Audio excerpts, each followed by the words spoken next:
What's going on, people? Welcome back to the channel. We are back again.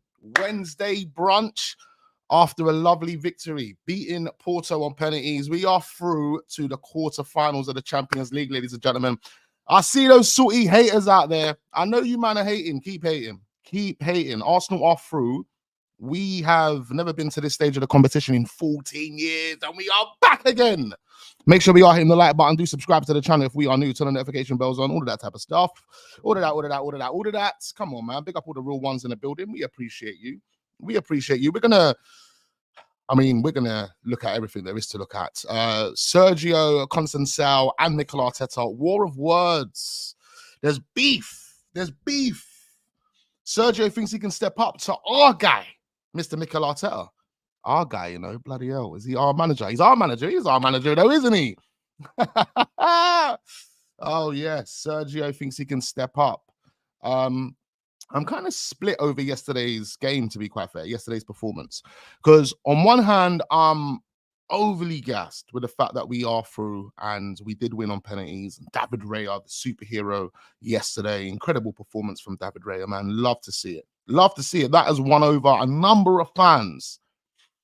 And yeah, I'm gassed. I'm so happy with that.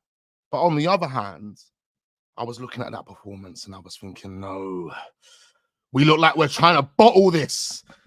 No, the football on display wasn't the greatest. There was a few players that looked shaky. They weren't in the game.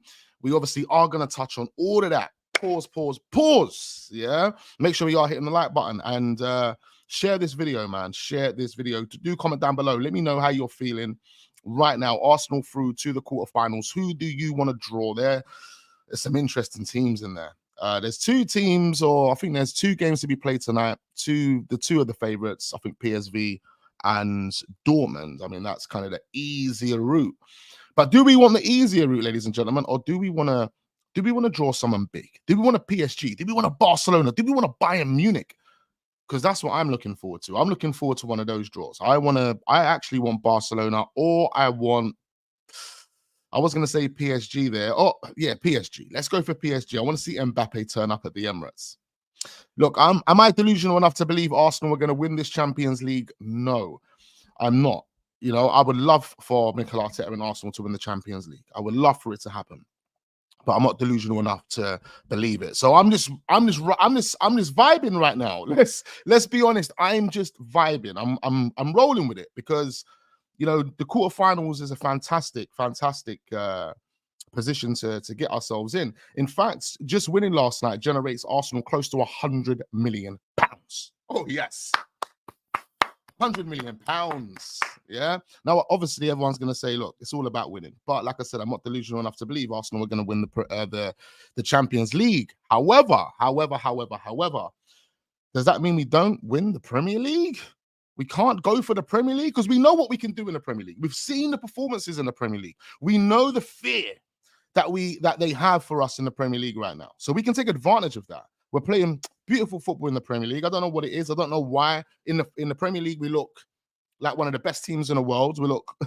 We look incredible, yeah. And then we go into European football, and the style is just not there. The tactics are not there. It's not really the same team that we're seeing in the Premier League. However, it is what it is. It is what it is. Right now, we've got a chance to win both of these competitions, both Champions League and the Premier League. Anything can happen, but I would say, and I think a lot of people would agree, that we should be probably putting our eggs in this Premier League basket. Because I think we've got more of a chance of winning the Premier League than we have with the Champions League. And then you look at that and you say, well, look at the fixtures though, Wax. Look at those fixtures. You know, we've still got Tottenham to play. We've still got Man United to play. And I know these teams, like people shrug these teams off. I get that. But let's be respectful. Tottenham, rivals, biggest rivals.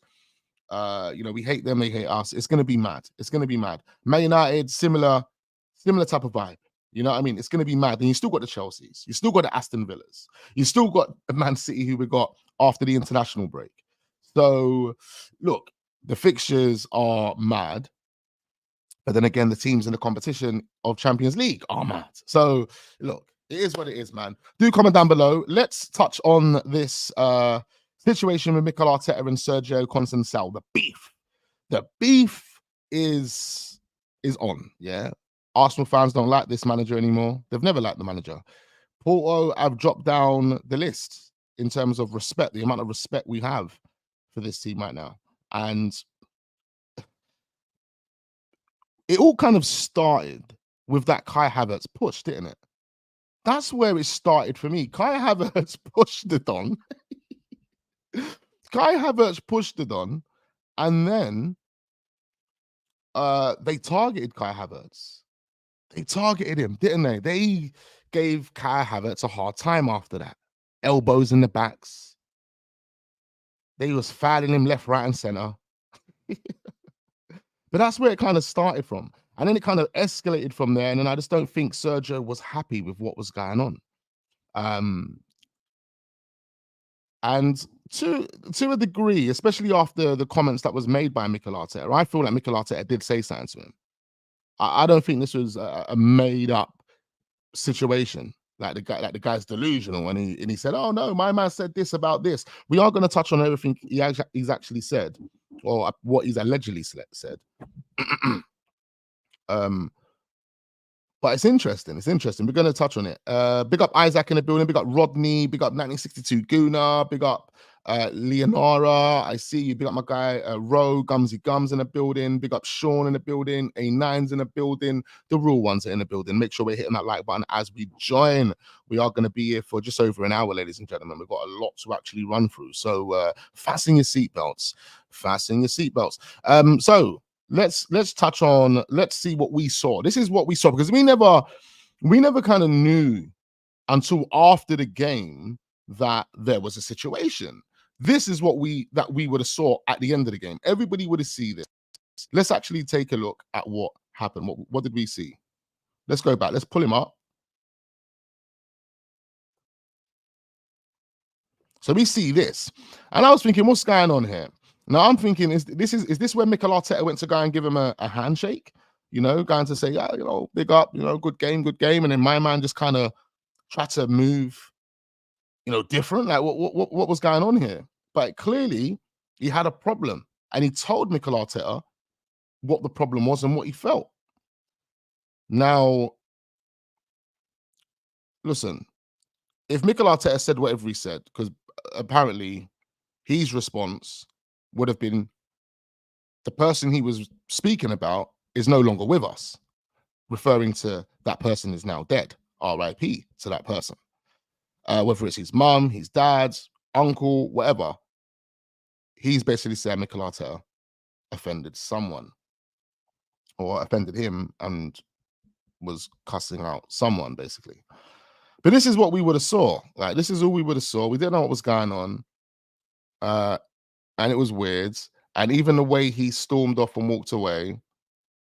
And Mikel Arteta there, you can see Mikel Arteta shaking his head.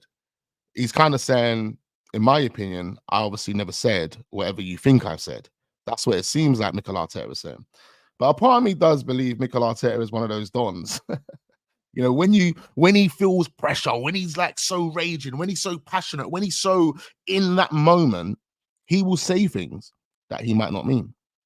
And if he looks to the right and he sees this dickhead manager moving like an idiot after that Kai Havertz situation's taken place, now my man sending man to move to Kai Havertz. Yeah, you got man clamping Kai, and you got man really egging it on, really, okay, yeah. And he just said something, you know what, blood, go. But we've all been, not a lot of us have been there before. Yeah, really passionate, you're really in the moment, and you've gone and said something like, go and suck your mum. You know what? Go and suck your dad, blood. Are you mad? Who do you think this is?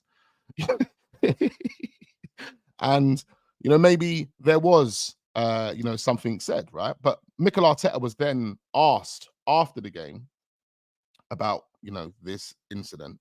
And Mikel Arteta's response was this. Could you tell us what happened between you and Sérgio Conceição on the pitch after the game? No comment. Thank you so much. No comment. Thank you so much, blood man. Just shut it down. Now, if you actually look at Arteta's face here, yeah, if you look at his face when he actually says this, like, it's like to me when I look at him, I feel like he knows that he said something, right? He knows that he said something, and he's like, "Oh, blood, no, fuck, who cares, bro? No comment, bro. I'll keep it stepping." Like for me, this looks like he knows that he said something. Look, even with the little kind of smirk that he has when he says no comment. Thank you very much, and moves on. Thank you so much. And slaps the table. Was like, blood, are you mad? Tell this Don get out of my stadium. Oh, you know what? This guy, he's starting to prove himself, isn't he? He's starting to prove himself. Mr. Mikel Arteta, Spain v Portugal in the building. Yeah. All right. But it's crazy. It's crazy. So let's actually go and see what has been said. What has been said between these two managers. So let's go to Sky Sports. Sky Sports have got their take on this, and they give us the quotes. So let's take this in. This guy on Sky Sports is an actual fraud, to be quite fair. The one that gives us the information. I see him actually doing report. He was reporting for a League One game. And when you're reporting for a League One game, that's how you know you're a fraud, fam. Man said, you know what? Listen, go and do up League One. I need to know what's going on down in League One. Tell me what Scunthorpe are doing this week. So when you're doing that type of role, the guy's a dickhead. And I don't know how he's here talking about Arsenal, but watch him. He doesn't even know what's going on. But let's listen. Confrontations between both sides Talk at about the this end of guy the game. to the Do we left know with what the happened? PC, look, with the laptop. There was quite a bit of niggle in the game. There were a few naughty challenges. In fact, over the two legs, there were 74 fouls between the two matches, which is the most in a knockout Champions League games. Let's just pull him out. Let's just see how he's waffling here. Like over the two legs, and then, bro, this guy, it's like someone's telling him in his ear what to say. There were a few naughty challenges. In fact, over the two legs, there were 74 fouls between the two matches, which is the most in a knockout Champions League game since 2015-16. That was between Bayern Munich and Juventus. And towards the end of the game, there was a confrontation between the two dugouts as well. And the Porto manager was speaking to the media afterwards. This is what he said. During the game, this is about Mikel Arteta. He turned to the bench and in Spanish, he insulted my family. I told him that the person he insulted is no longer with us. Let him worry about training his team, which has more than enough quality to play a lot better. Woo! Hey, you know what? Big up Sergio for a hot minute, though. You have to big up Sergio. Now, we don't know. We don't know if Mikel Arteta said whatever he said. My man can't be that delusional to believe that Mikel Arteta come along and said, oh, yeah, and he didn't say it. So a part of me does believe that Mikel Arteta said something in that moment. He was in that moment and he wants his team to win and he said something and big him up. He said whatever he said, bro. Yeah, he said whatever he said. Obviously, this guy didn't like it and he felt some type of way about it. So he told Mikel Arteta at the end, and Mikel Arteta is just like, man, shut up, get out of my stadium, bro. Yeah. So if anything, for us, it's like, yeah, big up Arteta. Yeah, big up Arteta. Because if you would have done that and you didn't win, dickheading. But you done that, we got the win, and you just told man, shut up, bro. Leave. We've got no attachment to these dons. Who are Porto? Who are you, Sergio? Who are you, my guy? We don't care about you. Then we there. See you later. So, but obviously it is what it is, right? But the last little bit that Sergio mentions here is extremely interesting. The last paragraph he uses, he says, let him worry about training his team, which has more than enough quality to play a lot better. And that is extremely interesting, ladies and gentlemen, because one thing I have said over the past is that with the type of quality that I see in this team, I think Arsenal should be doing up next type of ball. Yeah, playing the next type of way. What we do is fantastic. And what we have been doing over the past 2-3 months, I'm not going to take anything away from it. It has been phenomenal, right? But that's the type of expectation now. And that's the type of quality that we have whereby you can deliver those type of performances on a consistent basis. So yeah, it's questionable that we did go into these two Porto games and the football was not what we've been seeing. It's kind of questionable, and Sergio's taking a dig there to say, bruv, like you've got good enough players to actually play better, but it is what it is, man. Bruv, we somewhere we ain't been in 14 years. Exactly. Let's be gas, man. Let's get delusional. Porto coached by Salt Bay. Big up my guy Goon Gang in the building. Big up all the real ones in the building. Big up all the new subscribers as well. Much appreciate you guys. Do hit the like button. We've only got 22 likes on this video according to Static. That was a couple of minutes ago. Let's drive up those likes. Well over 100 people locked into this. Much appreciate every single one of you. And big up all the real ones, as we usually say. Arteta ain't got a clue where be better with a world-class manager, says 1962. Guna. Like to a degree, I feel like a well put together manager, a well experienced manager does maybe get a bit more out of the players. But I think Mikel Arteta is doing a good job at this moment in time, man. You can't like take anything away from it, bro. You know, you can't like it's at the end of the day, all we want for Arsenal Football Club is to do well and play better and win everything. So as long as we keep doing that, then there's a good chance that we can make that happen, isn't it? You know, win everything. That manager has accused other managers with the same thing more than once. Yeah, then if that's the case, I don't have any evidence of that, but you know, he does seem like a madman, like A9 says. He is a madman. Big up Elday says, just joined, but the Porto manager always plays this cards to deflect from the loss, to be honest. Did it against Pep as well. There we go, man. He's starting to look like a fraud, isn't he? He's starting to look like a real fraud. But yeah, I mean, it's pretty interesting. If Mikel Arteta said whatever he said whatever he said, blood. Shut your mouth, man. You should have beat him on the pitch, but you couldn't, yeah? Because David Raya, the hero, the guy that made it happen. Oh, the guy that made it happen. Come on, what's this doing to me? Yeah, man. Big up David Raya. He has won over a number of fans now. Yeah, there's no one can really be questioning David Raya at this moment in time. Those saves yesterday, he kept us in the game as well. You know, they had chances, Porto, yesterday, and that was a disappointing thing for me because we were at home. I wasn't hearing the fans. I was like, where are the fans, bro? This feels like an away game to a degree. I probably started feeling like this felt like an away game. You know, no one was trying to get on the ball. Everyone was everyone was nervous, man. And look, I understand it's a big occasion, you know, where we haven't been in this position for a very, very long time.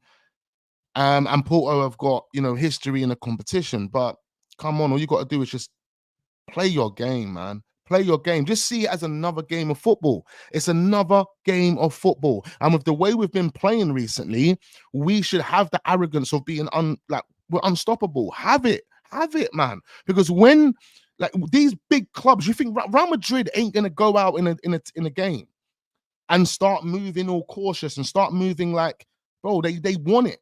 They want it in every single game. They're not trying to do that unless they need, like, bro, like what Arsenal should have just been doing anyway is just gone out there and just slap this team up, especially after the Arsene Wenger situation. We saw what happened. They put Porto thingy around Arsene Wenger's statue and, you know, put all pictures up or whatever they done and tried to say, you know, whatever they said. Listen, there was a bit of disrespect leading up to the game. Now, obviously, we won, but we should have really humiliated this team. 41-year-old centre-back, and we can't even get in behind. Struggling to get in behind. Big up Trossard. Beautiful goal from Trossard. Beautiful assist by Martin Odegaard as well. Martin Odegaard was on smoke yesterday. I was seeing guys in the flipping WhatsApp group telling me, Martin Odegaard's ghost. I'm like, what the hell? What do you mean he's ghost? But the guy was on it from minute one, bro. When I was looking at this Arsenal team and I said, what are we doing? Why are we not playing the way I thought we was going to play? Why are we not playing to, you know, literally kill this team, put this team to bed before 45 minutes? Why are we not playing like that? Why are we playing like we're comfortably 4-0 up? Doesn't make any sense, right? I'm feeling like that. But the only person I'm feeling good about at the time and optimistic about was Odegaard. Odegaard was pressing, the only guy that was pressing. Saka doesn't even press. Does Saka know how to press? Saka doesn't even press, you know? Trossard doesn't really press. Like, Odegaard was just on everyone from minute one. But, you know, it took some time for the team to kind of find its rhythm and get itself going. And then that when the team started to get itself going, Odegaard looked spectacular. He just looked out of this world from it. Bro, it was just crazy. It was crazy. And that assist that he put on the plate for Trossard was beautiful, man. Beautiful. We know Odegaard's got the great ball control and the great techers. You know, he's got all of that, man. But, you know, if you want the best of Odegaard, the players around him need to really be on their A game, especially Saka. Because I feel like if Saka's not up for it, then we just don't have any outlay.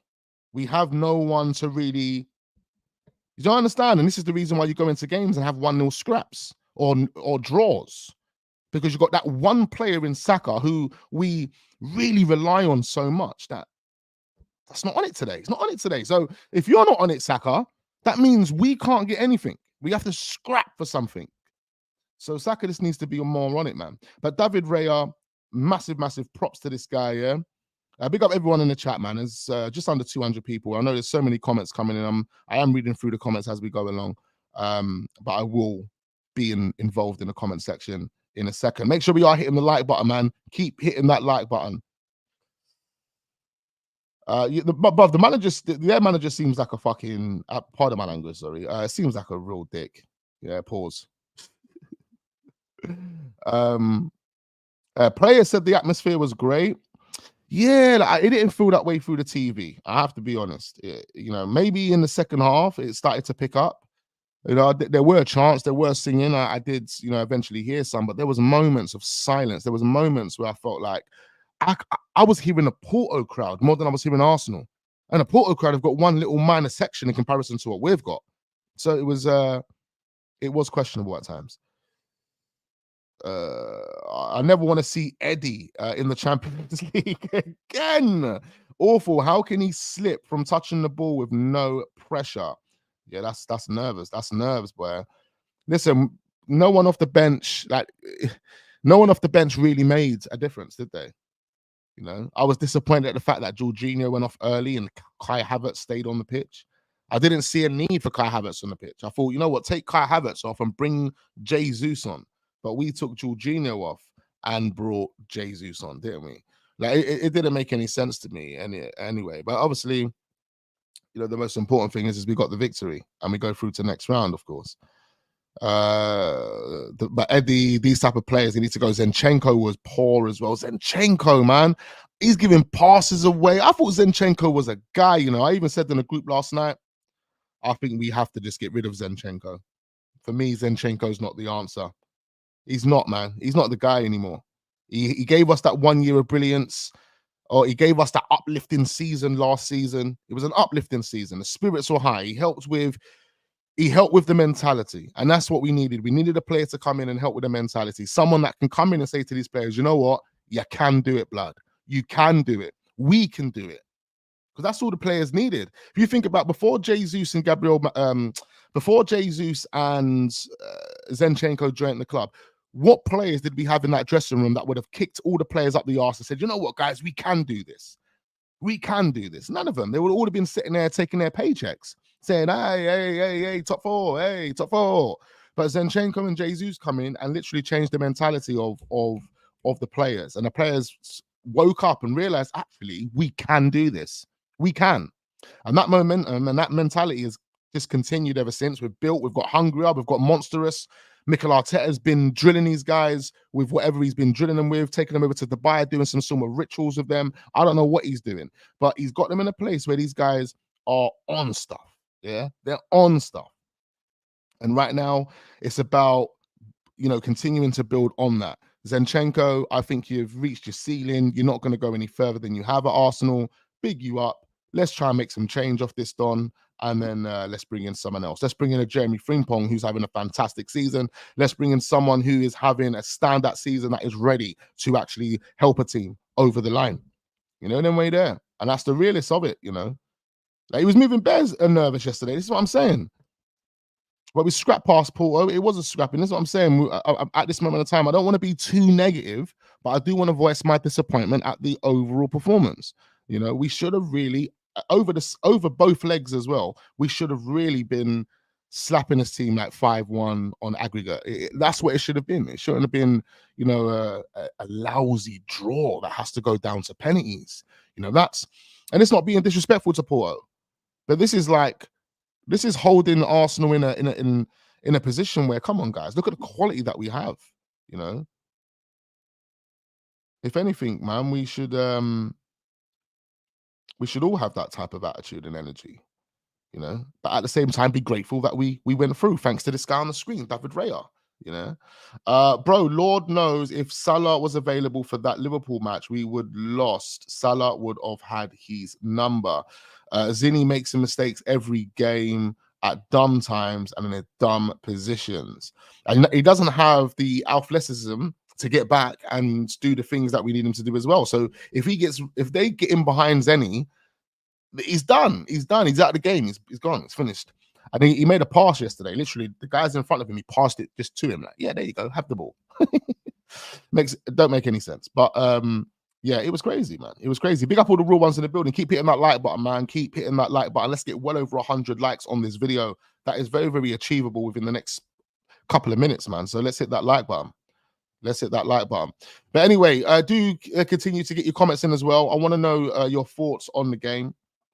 As I said yesterday, as I said earlier in the stream, Arsenal secured 91 million pounds in prize money by reaching the quarterfinals of the UCL, a record result in the club's history as well, in terms of the finances. As we know, since we've been in the Champions League, the finances and the prize money is actually inflated. It's more money. Now, the amount of money that Arsenal are going to be earning is going to be crazy, astronomical for every game that we play now. So that's good. And, you know, going into the summer, you can only imagine how much money Mikel Arteta is going to have to spend on players. Oh, the money's going to be mad. We have no problems. You know, we don't have those Arsene Wenger limitations anymore. We don't have Usmanov, with his big fat belly, causing problems at Arsenal, whereby we can't spend our own fucking money, pardon my language. Yeah, we don't have that anymore, ladies and gentlemen. And we've just got to a quarterfinal, something that we haven't done in 14 years. The last time we actually done this in 2010, right? We had the Nilsson in our team playing left wing. Yeah, we had Nasri ready to leave. He actually cut out shortly after this. You know, we don't have those issues anymore. We don't have these issues anymore. We now have a great foundation, owners that are ready to pump money into this. We've got a manager that seems to understand what he is trying to do now. He's got the players clicking. We are all together as a unit on that pitch. You know, we got some of the best young players in world football. You know, it's absolutely beautiful, bruv. And the next step is just winning the league and winning the Champions League season after season after season. I don't see a fall off from this anymore. From here on out. Sorry, I don't see a fall off from here on out. I actually see Arsenal now just season after season competing for the title. Season after season competing for the title. I don't see how it falls off. I don't see how it falls off. Not with the owners. You know, you look at the owner CV. The owner CV speaks for itself. We've seen what KSC have done for their other sports clubs in the NBA, X, Y, and Z. We see what they've done, right? These owners ain't here for top four. They're not here for top four. Yeah. Anyone that thought 6, 7, 8 years ago that these owners were here for top four, you got it wrong. These owners ain't here for top four. Okay. These owners are here to win every single major honor. And they've believed in Arteta. Not all of us have believed in Arteta along the way, but they believed in Arteta. They've given him the resources. They've given him everything that he needs to make it a success. And we are on the cusp. We are on the cusp. We are at the final hurdle, ladies and gentlemen. One more hurdle. That's all we've got. One more hurdle. And we get over that hurdle, you know, we're winning major honors. Major honors. And if we go into this summer with the right mindset and the right mentality, and when I say that, I'm talking about in these transfer deals, identifying the right players, the right characters, with the right skill set, for the right type of money, right? There you go. Everything bangs. Next season will be an incredible season. We'll probably be sitting at the top of the league for the whole time and still win the league. Yeah, we'll beat that record of 93% at the time and capitulate it. No, we won't be doing that. Kivior is good, and considering we have Tomiyasu and Timber, I mean, Kivior, another one that deserves a lot of praise and credit, man. He has improved significantly. He was making it difficult for Porto yesterday. There was like last-ditch tackles from Kivior. This guy's playing as a left wing back, slotting into a back three with Gabriel and Saliba. I mean, you're looking at that and you're saying, well, but we don't even need another centre-back. Obviously, the true fact of the matter is we do, but Kivior definitely warrants a place in this team, a chance to start over Zinchenko every single week, yeah? And as well as to be that guy that we rotate. So if you think about this now, this is very, very smart. This is very, very interesting. If you think about Saliba, Gabriel, and Kivior and the way we've been playing with those three, because we do go into a back three a lot of the time, and Ben White goes forward. And if Kivior tries to go forward, then Ben White will, you know, he won't go into a back three, but Ben White is very, very aware of his positioning and where to go and where not to go, right? But those two positions in Ben White and Kivior, they're two positions that I think, well, not even Ben White necessarily, but Kivior would probably, that's the type of centre-back that Arsenal are going to be looking for. Another centre-back that can play that Kivior role. Because we're going to call it the Kivior role right now, yeah? It's Kivior's role. Zinchenko, you ain't coming nowhere near this role, bruv. Yeah, you don't deserve it. Yeah, you're crap right now, cuz. Yeah, let's be honest. Yeah, Zinchenko has been all. He doesn't deserve it. So this is the Kivior role right now. I think we're going to be looking at a centre-back that fits into that Kivior role, because I think Kivior, out of the three centre-backs that we've got there, will be the one open to being the rotational guy. Saliba and Gabriel Magalhaes are going to want to be starting. You can't put Gabriel and Saliba on the bench. They're never going to sit on the bench. They're never going to sit on the bench unless they're injured and they're coming back from injury. So only time you're going to see them on the bench, or if they're being taken off to rest because we've got an important game next week or whatever the case may be. That's the only time you're going to see them sitting on the bench. In terms of starting for Arsenal, they are always going to be on that team sheet. So therefore, that Kivior position has to be the position that we rotate. It's going to be the rotational position. So therefore, we're going to be looking at, how many therefores were there? We are going to be looking at a CB that can kind of play that role there. Interesting. I did say that we need a CB, a CM, a flipping, and a striker. We need to kind of build on the spine. That's what we need to do this summer. Build on that spine. Big up Kevin. He says, what the hell is the matter with you people? You make it sound like Porto not here to play ball. Yeah, I hear you, man. But Porto, with all due respect to them, they're Everton blood. Like, you know, I don't expect Arsenal to be going over 2 games and well, we won one technically and lost the other. I expect Arsenal to batter Porto in both of those games. At least beat them 3-4-0, or 3-4-1. Am I naive to think like that? Is that what man's telling me? Am I delusional to think like that? Is that what man's telling me? I wouldn't say I am.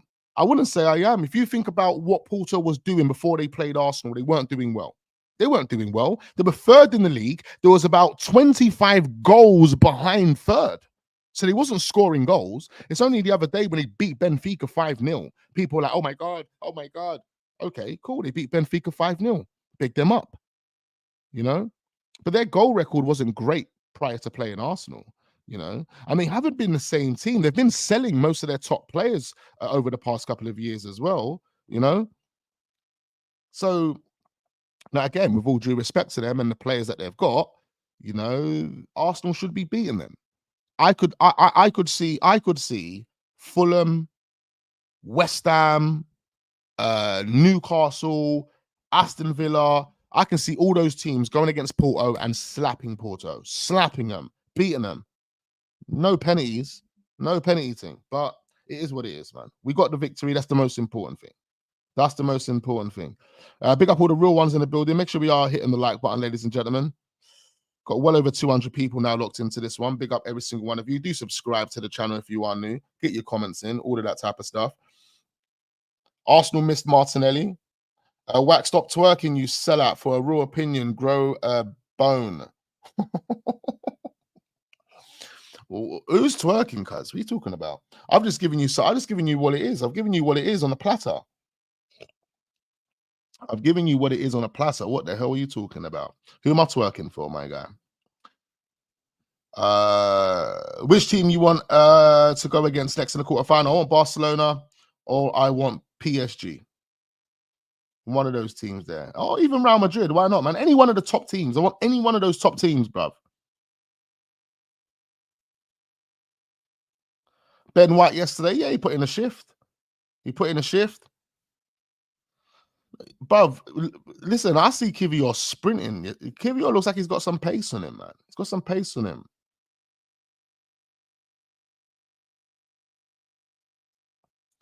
Yeah, I know, man. What's wrong with you, bruv? Man's just bare flipping. Man's moving mad in the chat. I mean, that's what I'm saying, man. I know, Sereda, tell him. What's this guy on?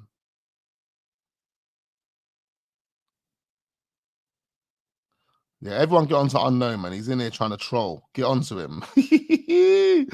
Oh, man. Anyway, big up my guy Naga for the super chat. Much appreciate you, my brother. He says Tommy and Timber will rotate at right back and LB. Sorry, by Zinny. Absolutely, man. Get rid of Zinny. Get rid of him, man. There's a few players that, I mean, more than a few players that are going to be sold. I think Arsenal are going to be so comfortable in the summer, you know. I think financially we're going to be so comfortable in the summer. I don't think there's. Oh man, I only wish our dream could come true. I only wish our dream could come true where Arsenal walk out with Mbappe. Can you imagine Mikel Arteta and Eddie walk out with Mbappe in the summer? Because remember, there's still nothing out there, nothing to really confirm, concrete confirmation, concrete confluence. There's none of it out there to say that Mbappe is signing for Real Madrid right now. We can dream. Hey, let's get delusional, ladies and gentlemen. All right, hit the like button. Let's get delusional. Mbappe to Arsenal. Can it happen? It's a dream. It's a dream, Wax. I know, but anything can happen. People would have thought Sol Campbell was a dream.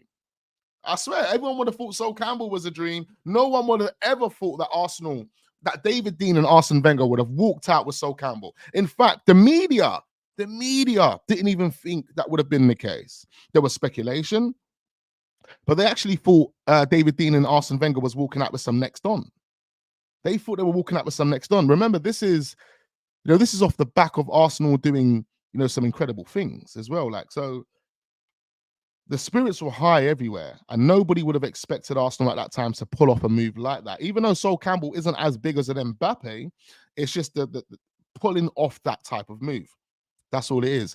Pulling off a move for Mbappe right now is massive. Massive.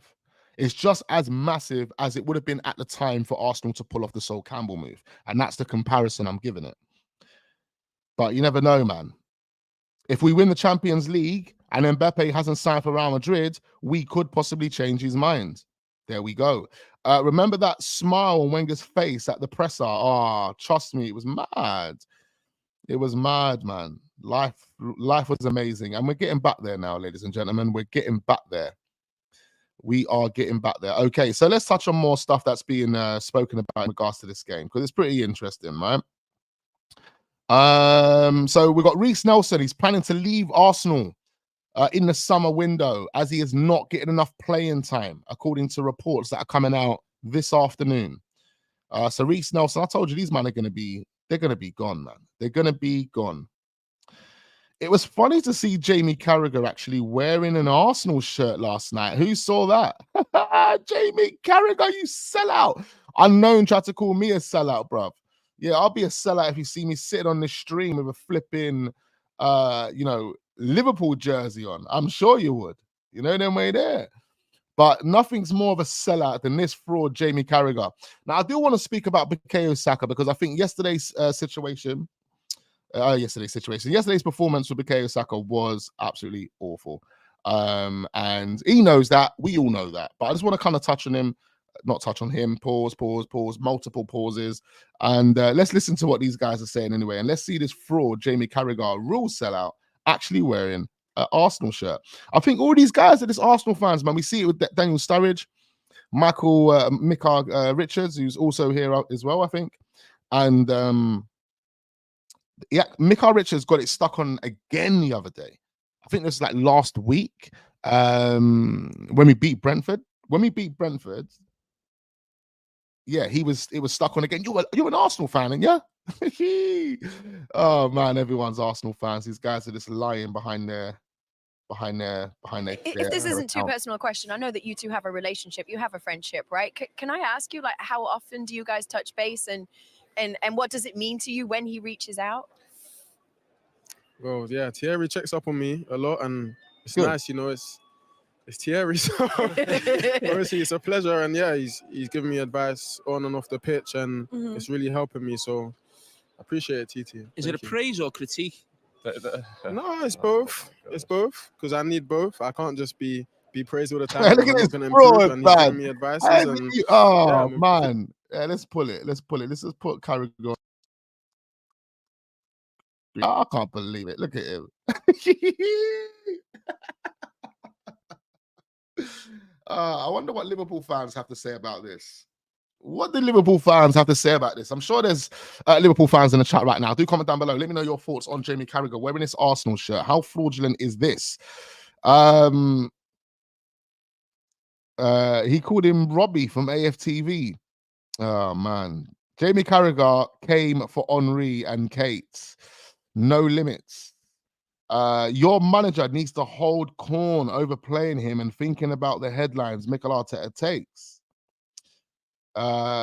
Jay in an Arsenal shirt, Mick R2, blood, it's crazy.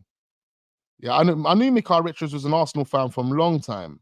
There's too many Arsenal fans out here that are just hiding. They don't like to admit it, but you know, the world's changing now, man. The world's changing. We're seeing a lot of crazy stuff happening at the time. At this time, yeah, at this moment in time, there's a lot of crazy stuff happening in the world, man. We have to take time out to really think about, you know, what's really going on, you know, and you know, prayers to all the people that are, you know, living in, you know, a difficult and challenging time at the moment, bro, because the world is going crazy. But you know, everyone's kind of like, I think everyone's mind or brains are starting to open up, isn't it? You know, and you know, they have starting to have a different outlook on what's going on. And you know, Jamie Carragher, you know, he's starting to be himself a bit more. Clearly, you know, he's got an Arsenal shirt on. I actually heard that Mikel Richards claims he's an Everton fan. Is that right? Is Jamie Carragher an Everton fan? Yeah, both Mikel and Jamie wore it. Yeah, I mean, I don't mind Mikel wearing it. He's come out and confirms that he is an Arsenal fan. Jamie wearing it, it's a bit embarrassing, really, isn't it? For him, that is, anyway. But yeah, man, make sure we are hitting the like button. Much appreciate every single one of you. Big up all the new subscribers. I see you guys. Make sure you are subscribing if you are newly watching, and do share the video amongst your friends and your family, all your WhatsApp groups, all of that type of stuff. Let's get more people subscribing to this channel. We are on the road to 20,000 subscribers, so we much appreciate the people that help us get there. Big up my guy Mad Miaz in the building. Big up Reese Martin. Haven't seen you in a while. He says, please show people's comments on screen, just like other channels. It's gonna boost the channel. Then it's just reading them out on your own. Trust me, it's better to show the comments on your screen. All right, Reese, mate. Don't tell me what to do on my bloody channel. All right, yeah. Don't tell me what to do. All right. I appreciate your comment, though, mate. For context, it's got Mikel's name on the back. Saka and Carragher should wear it, and he did. Okay, I hear you. Big up my guy Joe in the building. You think you need to check out Junior from Karabag? This guy is one of Brazilians we are looking at. Vinny type. He scored in the Europa League the other day. Yeah, there's a few players that Arsenal are going to be looking at, and you know, these runs and you know, these games and these wins and you know, winning these trophies are going to just put us in a next position whereby you know, everyone's just going to want to come and you know, join what we're doing over here. You know, them way there. But yeah, Jamie Carragher. I can't just be praised all the time with what I'm not going to improve, and he's giving me advices, and yeah, I'm improving. I feel. Massively. How does it feel when you're the star of the team? I know you've got some really good players, but having that pressure to deliver week in, week out? I feel like from young, you know, when I was in the stadium and I was coming and I was watching players like Alexis Sanchez, obviously I missed out on TT. But yeah, players like Alexis Sanchez and Aubameyang when he was here, you know, these guys were scoring week in, week out. You know, they were performing unbelievably, and I always dreamed to be that person. You know, so I'm working every day to try and help my team in that way, scoring goals, making goals, and trying to be the difference for them. Yeah, no, 100%, man. Like Saka's obviously come a very, very long way, but we have to give him credit, you know, them way there. Like he's definitely come a long way, but you know, yesterday's performance extremely questionable, and I don't want to see those type of performances from Saka, man. Like they're the games, you know, like at this moment in time, there's a lot of question marks. There's a lot of question marks on whether, you know, Saka is a world-class player. He gets compared to Foden. He gets compared to all of these different type of players, right?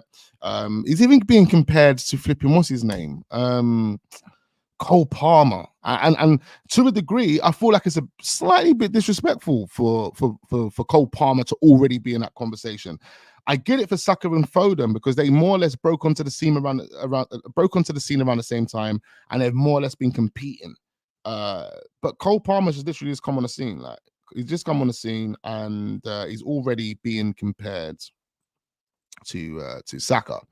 But these are the moments, these are the games now. These big games is where Saka really needs to step up and show the world that he is a world-class player. He is that guy that you know, you can count on in those moments. You know, it's just that he just didn't prove it yesterday, man. He didn't prove it, and I want to see him prove it when it really matters, because world-class players prove it when it really matters. There's consistency with what they do. And don't get it wrong, Saka has definitely, you know, demonstrated consistency in his game this season. And his GA obviously speaks for itself. But we're talking about those high pressure, big games. I need him to step up when those games are on. Phil Foden now. Let's just talk about this. The reason I say Phil Foden is a better player than Saka is because Foden steps up in the big games. Steps up. He shows who he really is in those big games. He gets on the ball, he makes it happen. You know, Saka struggles, in my opinion. He struggles when the pressure is on. He struggles, and that's, you know, why, you know, when you're talking about Phil Foden and Saka, you have to say, look, Phil Foden's probably the more put together player. Probably, if you look at the overall quality of both players as well, I would say that Phil Foden's probably got more qualities and more tech to his game. Saka is definitely not a techie player. He's not a techie player. But Phil Foden definitely is. He's got so much more tech to his game. But this is it. He needs to step up in the big games, and I want him to prove himself, you know. And that's what really has him in a conversation of saying, actually, Saka is definitely world class, you know. So when you kind of put things into context, right, and you look at what's being said about Cole Palmer, are these people reaching?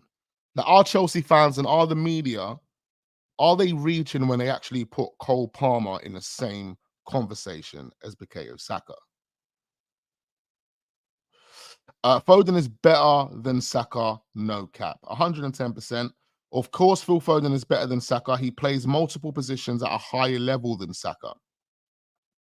See, what's been great, what Phil Foden's fortunate enough to have is a qualified manager that's worked with so many different type of personalities is incredible. But he's also himself had the opportunity to work with the Kevins, De Bruyne's, the Silvers, like all of, even Aguero's, the attacking players. Like, he's had the luxury of working with all of these luxury players, top world-class players, right? So, you know, you kind of expect Phil Foden to have more of a quicker trajectory in terms of his overall development.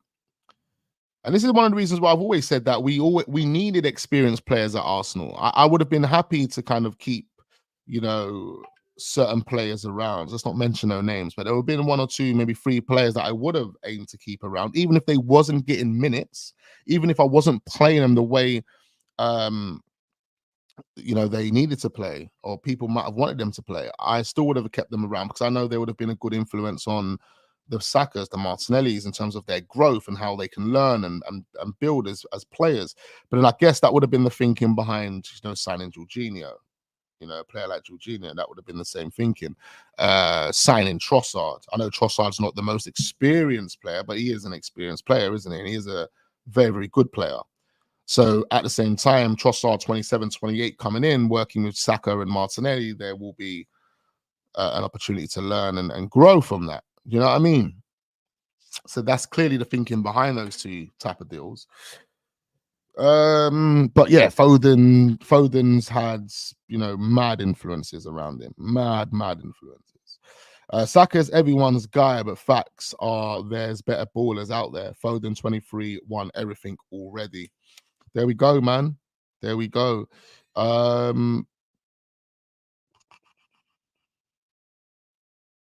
this is Saka's first time in the big games. No, absolutely, man. I do remember.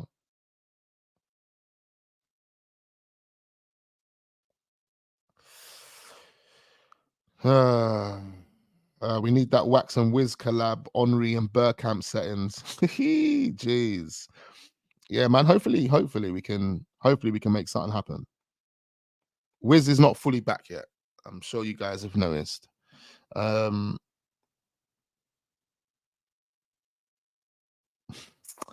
Anyway, man, you know what? It's been an absolute pleasure doing this stream. Let me just see if there's anything more to actually talk about. I feel like there's a few different transfer links. So let me just quickly switch over and see if I can see anything. Make sure we are hitting the like button. I will run through more comments now.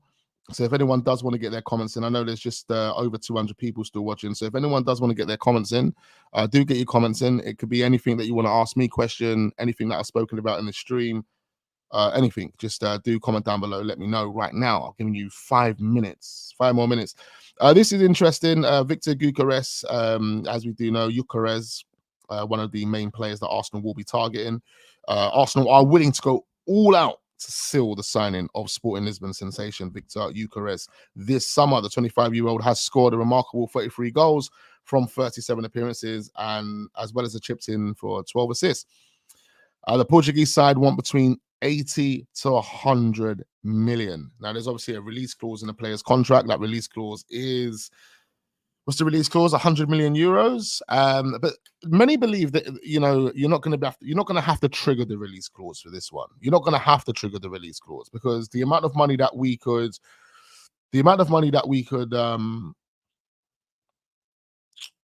put down on the table would be overly convincing. It still would be mouth-watering for Sporting Lisbon because let's get it right, yeah? Let's have it right. Yeah, just like that guy says, what's his name again? Johnny Minerals. Oh, what a legend. What a legend. He's a proper one. Let's have it right, yeah? Let's have it right. You can go over to Portugal and you can get their players for 50 million. Like they're top dons, like the guys. Who's that guy right now that's performing? I think Man United are looking at him. What's his name again? What's his name again? Obviously, it's a bait Portuguese name, bro. It was Neves. That's it. Neves. Neves. That guy Neves. What's his name? What's his name? I've just said it. João Neves. Is it João Neves? It is João Neves. Yeah. This guy is a baller, actually. He's only 19 years old, heavily linked with Manchester United at the moment. Now, this is a player that Benfica are trying to ask for crazy amounts of money for. I'm hearing that they want 100 million, something crazy like that. But I think it's the release clause that he has in his contract. Now, based on what he's actually doing, and based on Benfica themselves and the position that they find themselves in, there's no real need or real desperation for them to have to sell. There's no real desperation for that. They find themselves second in the league at the moment. They're 100% in this title race. They can win the title this season. They're only 1 point behind Sporting Lisbon, and they're 6 points in front of Porto. So there's no real need or no desperation for them to sell. They could see this out and see how the league campaign goes. Do they win it? Do they come second? And then they can determine, all right, let's make our decision now. Let's sell or let's keep the player. £100 million is a lot of money, but I think if you go to Benfica and say, listen, here's 70 million, they accept it. Is 60 million, they'll negotiate and more or less accept it. You know, because these are clubs that are not going to be, you know, they're not going to be really getting that type of money on a normal day. You know, when clubs are not getting that type of money on a normal day, like when the clubs don't just stumble across like 80 million euros for a player, tell me, nah, man. You know, it just all depends on the buyer. If the buyer comes across desperate, if the buyer's tactics and negotiation tactics are not at that level, then Benfica can obviously take advantage of that. But if you've got a real negotiator going into these deals and saying, listen, bro, João Neves over at the Emirates now, yeah, this is what we're doing, then they're gonna say yeah, man. They're more likely to say yeah, because you know 70, 60 million, that's hard to come by for a player, you know, all the time. For certain teams anyway. We need some more Real Madrid players. Any rejects and we'll take them. João Neves, this guy ain't good enough for us. We'd rather we get Douglas Luiz. More blessings to you, all Gunners for life from Jamaica. Big up Damien. Great win last night. It was hard work. We won on penalties. We are through though to the quarterfinals. Big up my guy Abdullah. Absolutely, man. Good feeling, good vibes. You know them way there.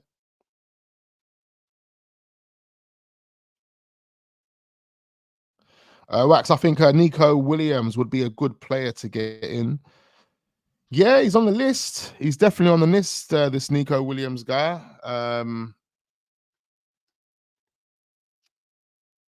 You know, whether we're going to do it or not remains to be seen. How much is he going for? I think he's got a release clause of about 50 million euros, 21 years old. I mean, he's a good buy. And I think he'll give Saka a run for his money. I think he'll give you a bit more than Saka, especially when it comes to overall performance.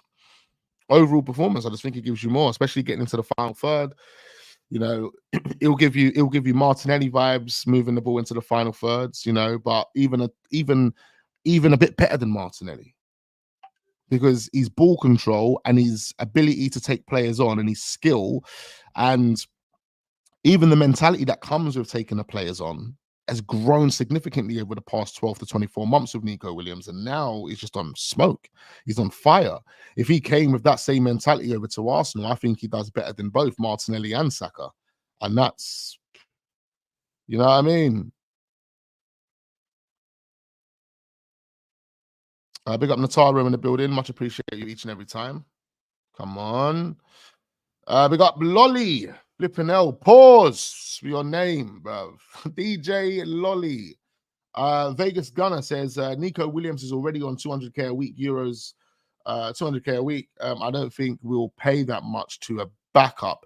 Yeah, man said backup, you know. Big up Vegas. I don't see Nico Williams coming in to be a backup. I don't think Nico Williams is stupid enough to say, yeah, I'll join Arsenal as a backup. He ain't coming in as a backup.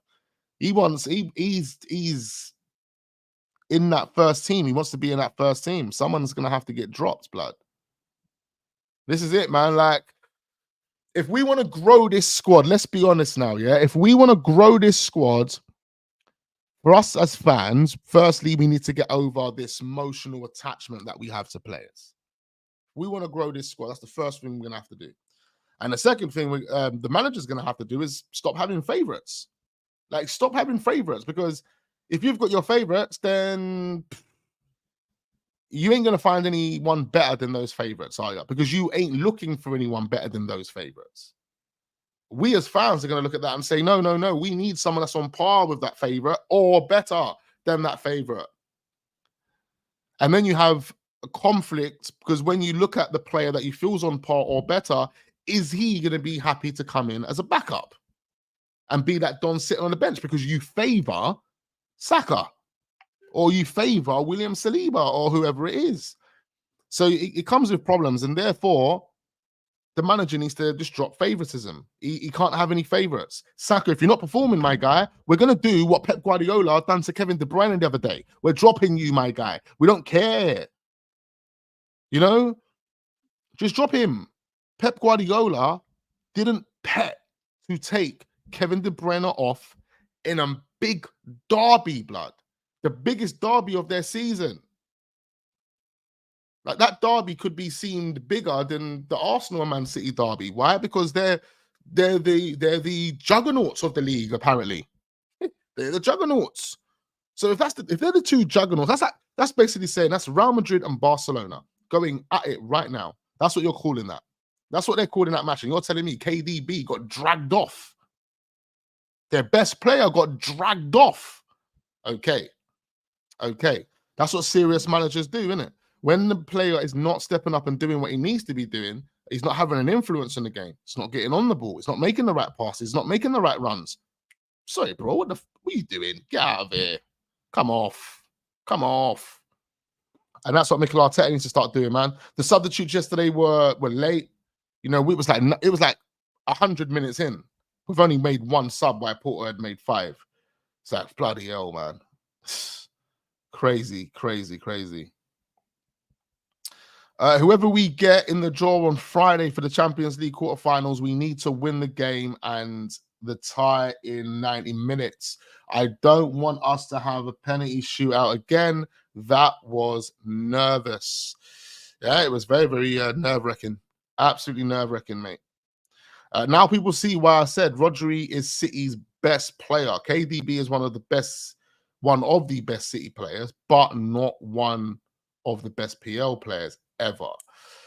Yeah, there's a debate to be had over KDB and him being the best Premier League player ever.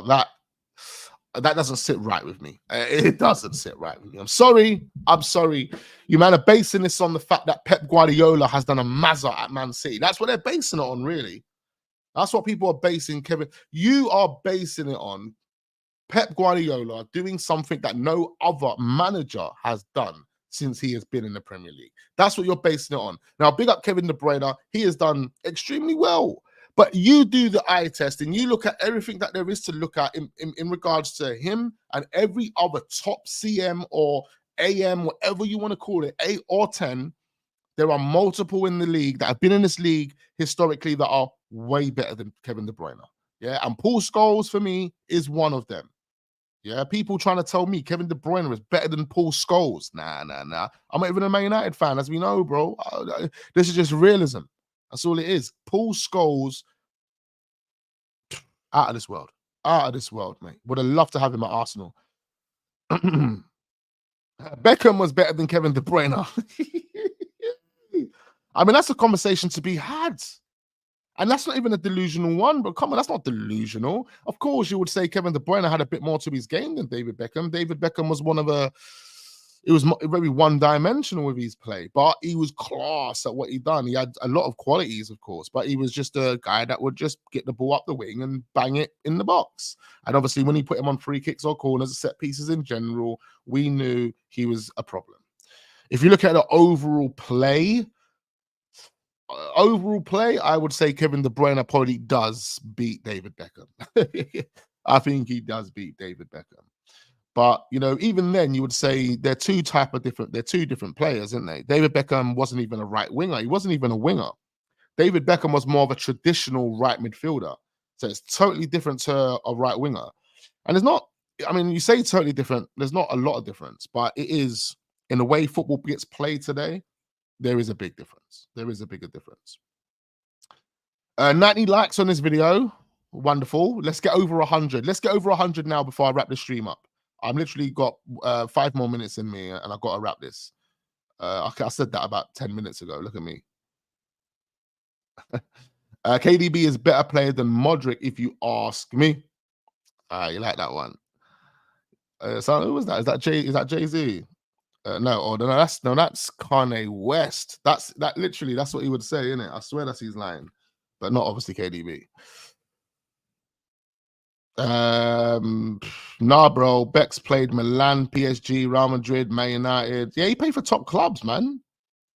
David Beckham coming is a household name, one of the biggest names in football, you know, and that's not just for what he done in the football world, you know, with Man United. That's not just that. It's based on everything else, you know. He's the fact that he went to, you know, Real Madrid, PSG, AC Milan, set up a flipping his own football club, you know, bro. David Beckham had a next type of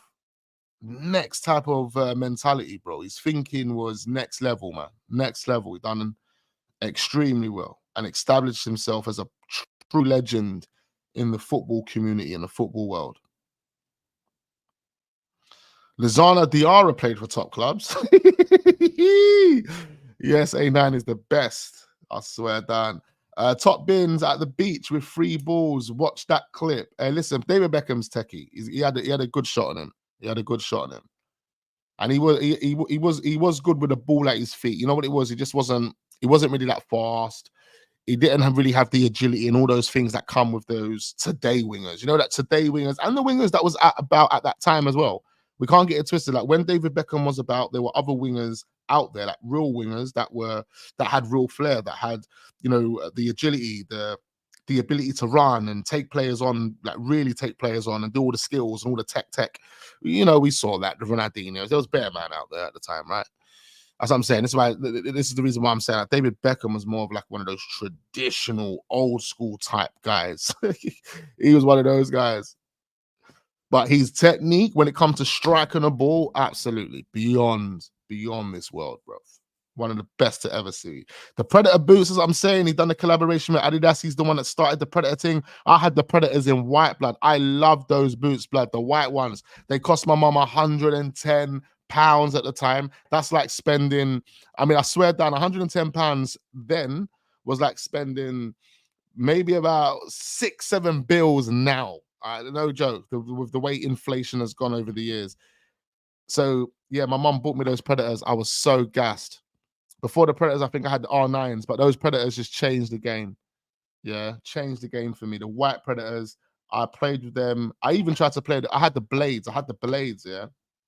And someone said to me, "Yeah, you can use the blades on concrete." Yeah. I nearly fucked myself up, blood. Now, that's when I was really, really young, bro. Young and naive to think you can play with blades on concrete. But I had the blades, guys. And I swear down, when I used to play for my school team and my Sunday league team at that time, bro, in those Predators, I was turning up, cuz. I was turning up, man. I was turning up. Blades on concrete, Joe. But you know what it was? I was so gassed. That's what it was. I was so gassed about my boots. I love them so much, blood. Man was gassed. I was like, what blades on concrete, fam? Yeah. I'm doing that. Let's go over to the pitches now. We're going over to the pitch. Man's got the blades on. You had it nice, Wax. Man was Umbro for life. Oh, no, man. I didn't have it nice, but yeah, my mum did treat me sometimes. I have to be real. Let's be honest, KDB does the same as Bex. Good shot, good long pass. Yeah, you've got a point. He does more or less the same as KDB, doesn't he? I think KDB just probably does a bit more on the ball. But you're right. They are very, very similar when you pull it, when you think of it like that.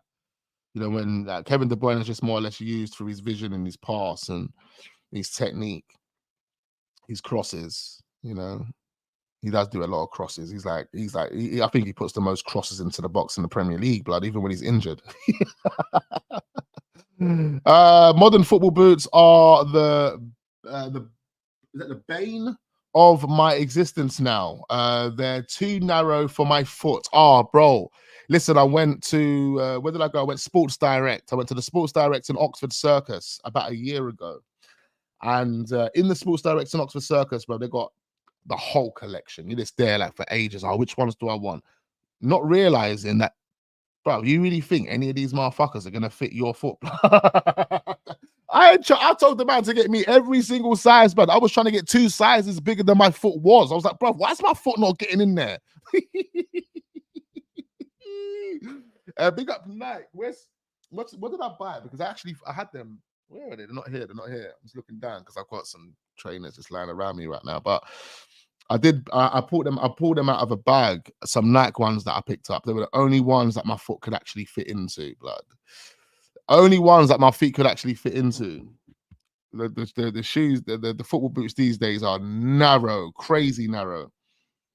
I think there's a special name. There's a special name for them. There's actually a special name for the boots that we need because of our foot. Flat foot, boy. I got the flat feet.